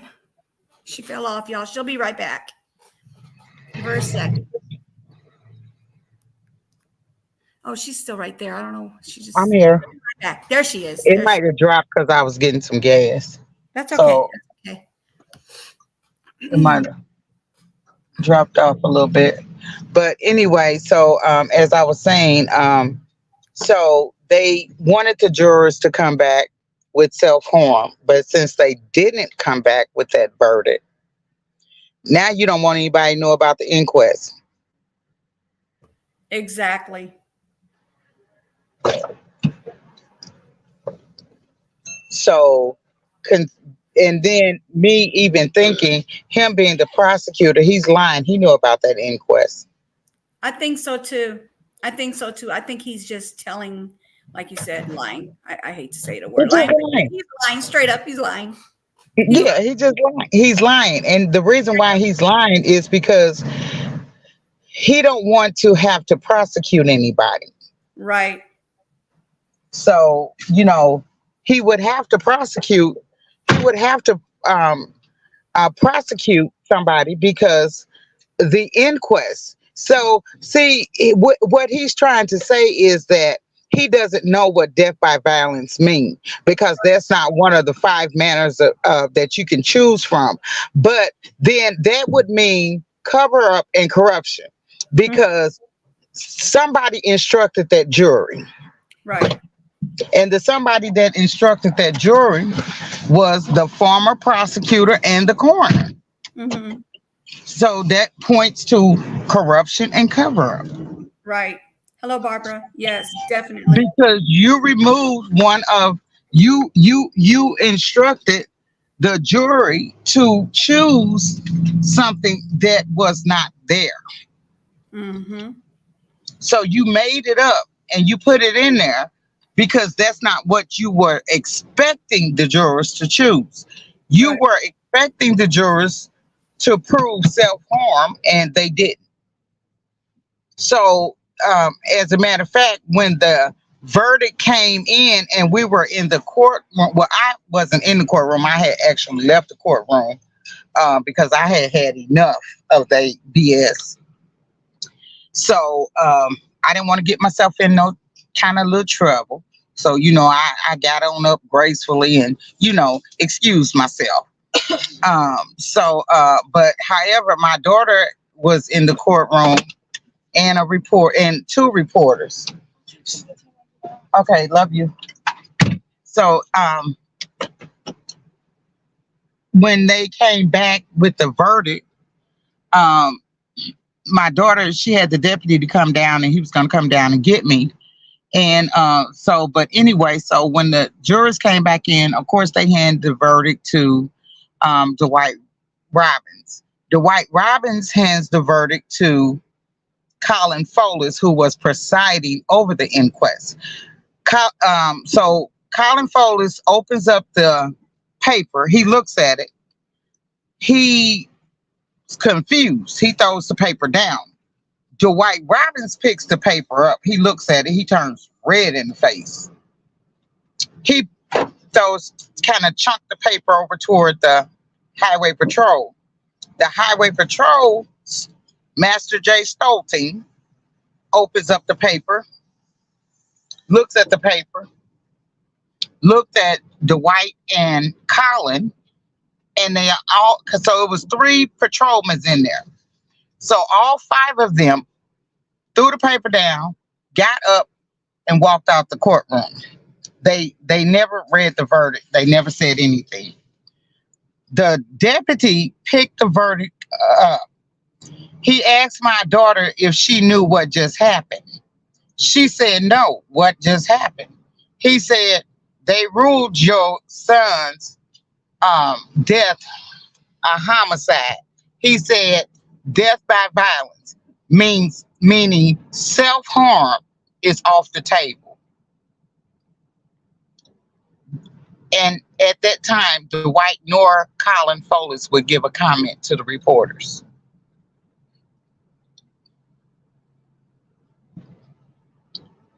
So that's what happened in the inquest.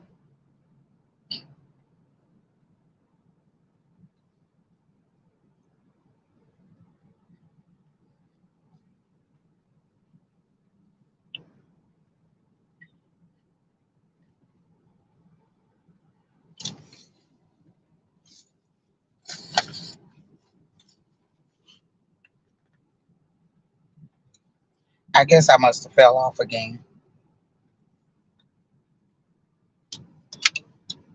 Oh, I can't stop. Hello?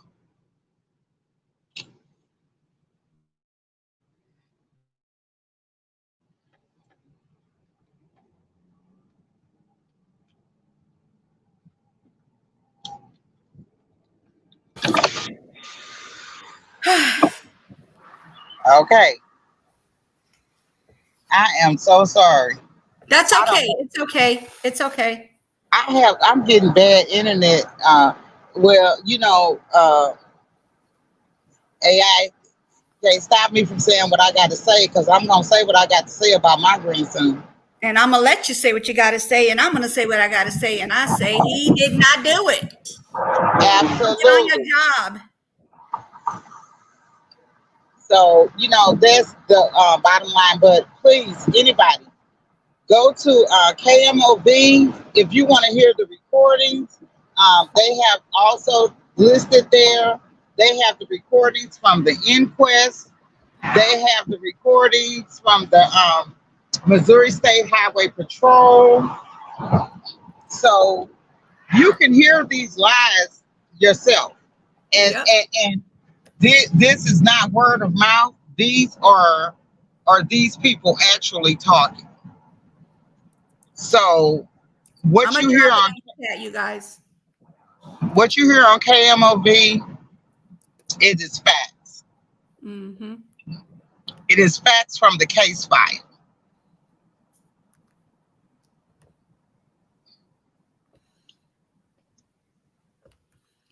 Oh, I found something. Wait, let me see what this is before I put it up.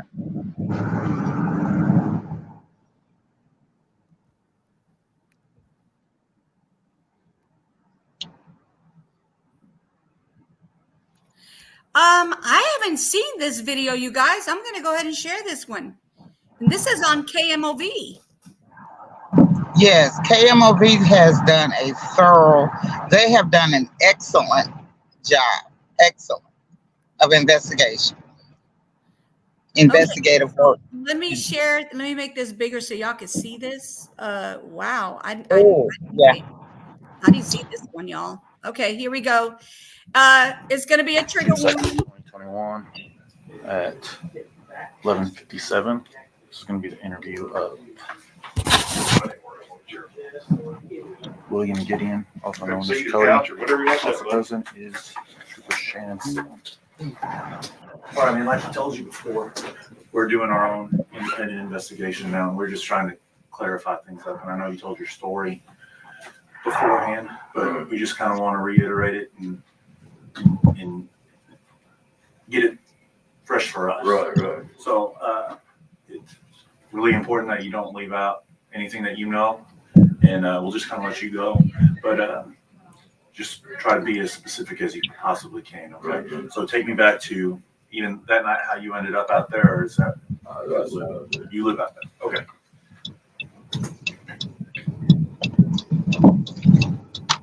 And so there was a party out there, Right. birthday party that you were there for. For a year. Okay. Whose birthday was it? Good lane. Laney. And like I said, It it's wasn't there for the party. It really wasn't. who was it? Josh or whatever. Okay. He was there with Zach. Him with Zach.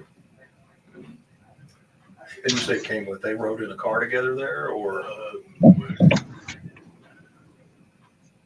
Yeah, they come together in a vehicle. Okay. Do you know about what time? Couldn't tell you. I know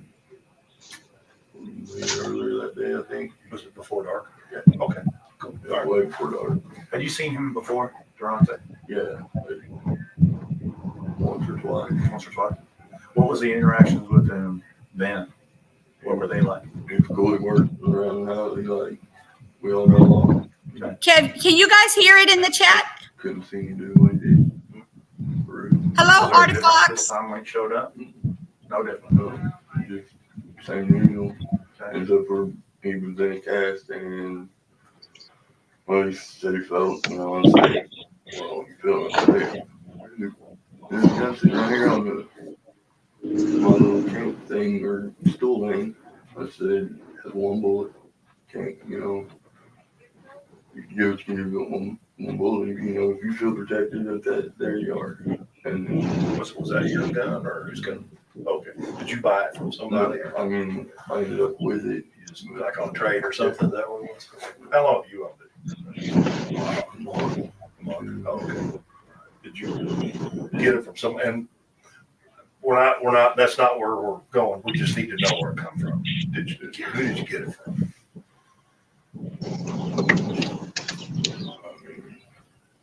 It's not stolen. So it's good. Came from Zach. Came from Zach's parents. Oh, okay. Zach's parents and Zach, and then you got it from Zach. Okay. All right. Fair enough. Yeah. Good. So how long have you had it? About a month. About a month. You said it was sitting on the. My little, I don't know, I haven't looked at the school, but I'm usually at the table. And I'm sitting on it. Is that Jimmy's house or the house next door? Jimmy's house. Is that up separate from so you guys were upstairs, hanging out up there? How many people were up there when he was having the unsafe feelings? Or? Just me and him. You know, It's just you two. Me and him up there, you know. And that's the only reason I said, hey, here, you know, for safety, I didn't think of him doing anything stupid. Right. For real. Right. And then he come out, I went outside to the garage, and Jimmy come out and said, hey, you know, this girl Young just said, you know, so I went up there and I talked to him, tried talking to him about it. Where was he at exactly? Whenever this happened, when I'm in that closet, laying like on the floor. He's just laying on the floor. Yeah, because he fell through it, I guess that's you know what they said, he fell through it and he went up there. All right, so whenever Is this closet off of your room? no, it's up here where it happened. Off of Where your he shot room. himself up there. Jimmy shot himself. Okay.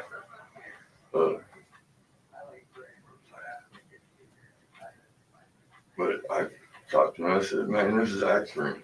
I said, where's that? And then I kept talking, trying to get him out. Hey, come out there. This ain't worth it. Coward way out, you know, quick. It ain't worth it. And I said, where's that? So I went in downstairs and I looked for that. Went over there, that's actually, I keep him waking up. Hey, wake up. You doing there, got a gun in his head. We're going to talk about this. And went upstairs, met everybody get out. And that was talking to him. I was sitting in the other room while they were talking. But you're upstairs. Yeah. Okay. In my room, talking to him. Like, whenever I Zach took over or whatever. I went into the other room just to, so nobody's around. And he talked to him, and whatever. And just couldn't talk anymore, and shot. And awful scream that Zach let out. It's like, Yeah. Did you hear the shot? yeah. Was Zach the only person in there when it happened? Mm-hmm. You were in Jimmy's, right? No, I was in my room. You were in your room. They were in Jimmy's. Right? Was Jimmy in there? Mm-hmm. No, Jimmy but was just downstairs. It was you just went him. downstairs? It was just him and Zach up there. Okay. I'm gonna go back to when he's made these. He's told you he was feeling unsafe. What do you think that meant? Or did he ever elaborate on that? Or did he go further into that and say? He said some other guy was after him or something other. So okay, if someone's after you, you're in one hand, your broken arm. Here's if you feel safe, just have it. Feel safe. I mean, I didn't intend him to go shoot himself in the head. I was like, all right. And God damn, I ain't leaving bed without no one else. So you had this gun. It was on your table in your bed, in your area, in your bedroom, and you knew it had. Was there always one? I guess you used it for your personal safety. So was there always just one? Just one bullet. It didn't have a clip. Did you ever have a magazine for it? Mm. Never. Did right before? Okay. So he went in the closet, and you saw that he had a gun. He was laying there on the floor in the closet, and then you come out. Was what's her name? Her last name's Boone. Bobby Boone. Was she up there?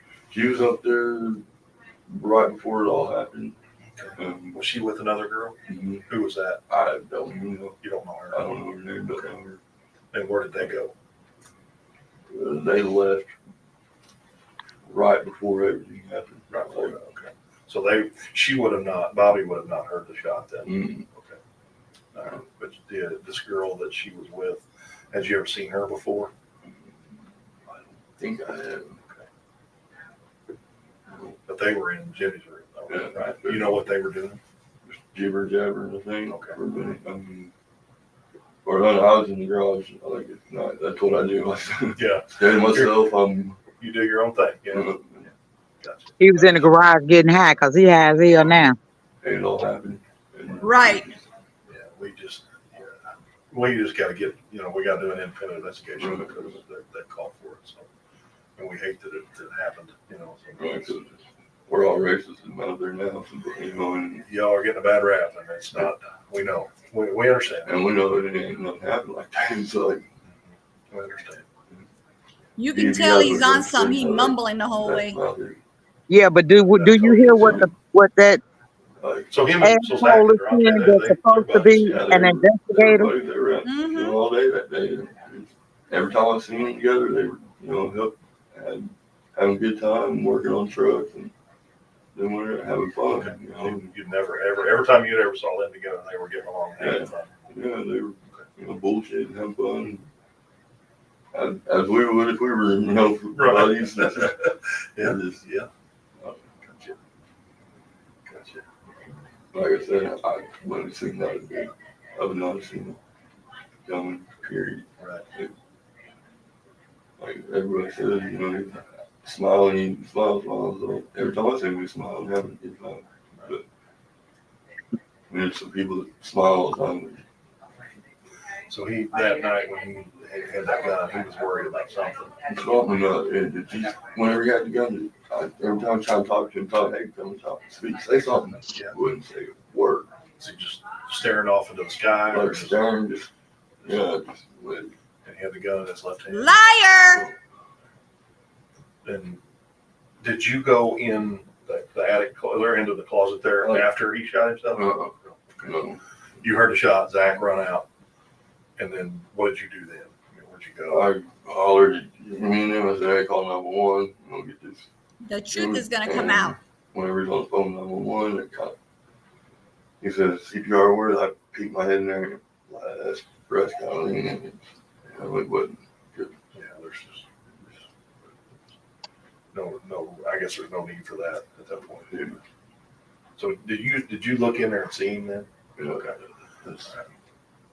Like, I know. yeah, I understand. yeah, I I'm not trying to just make you told relive it. You know, it's a bad deal all the way around. Yeah. All right. So then you were there till the police got there. I guess they showed up I first. was there till the police were there. Did anybody? So you hear the shot. Zach runs downstairs. At some point, you poke your head in there. You look and see. And then, did you go back downstairs then, or did you stay up there until the police got No, there? I went outside and sat in the truck. Just sat there. Did everybody kind of go outside, or Everybody, they left. It was just me and Jimmy there. no? Everybody else left. Everybody else took off? Just me and Jimmy. Okay. So when the police got there, you and Jimmy were they went to there? Mhm. Oh, okay. I got you.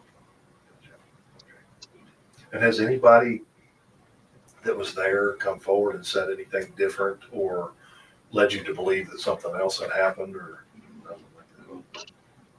Okay. And after the shot, you looked in, you saw the gun laying there? Yeah.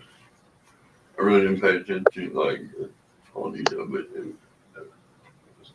It was just laying there. the way it was mean, did went suicide and cop came, cop grabbed the gun.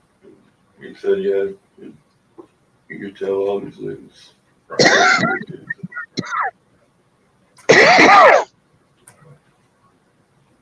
Do you have any reasons to think that something else happened there? No, I don't at all. I really don't. If I did, I would say, but I really don't. Think of anything that we're leaving out? That we need to know or anything? That's all I think of. You got something? I got it. Hey, we appreciate you coming down, no man. problem. Yes.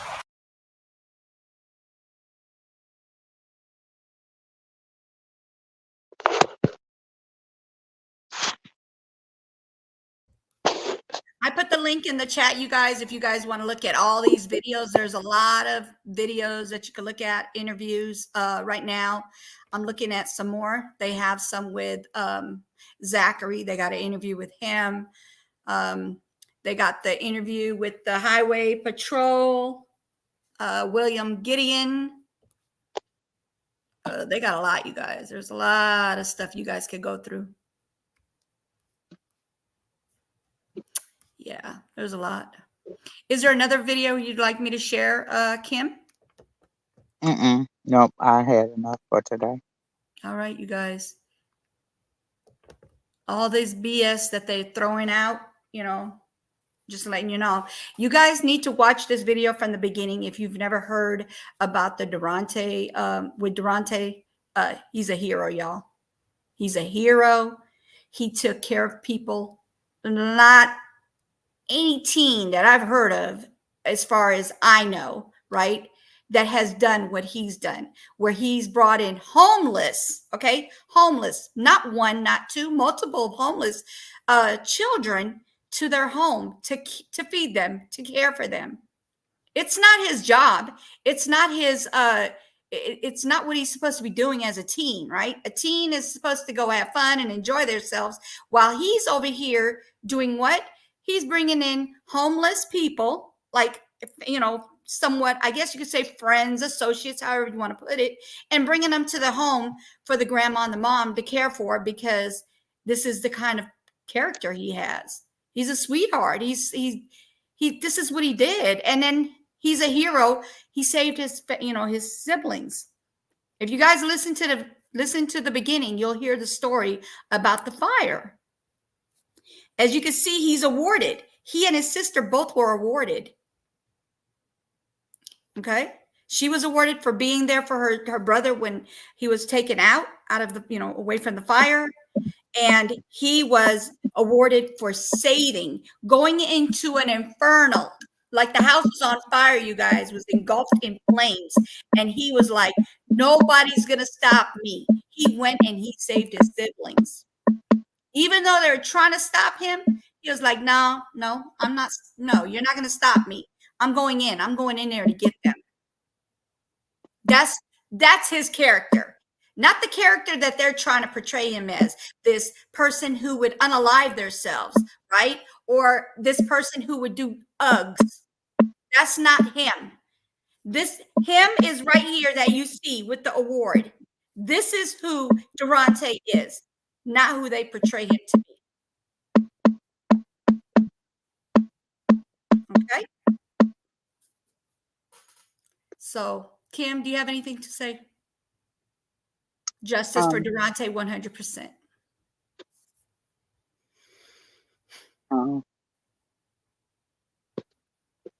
Did I miss anything? No. Are you okay?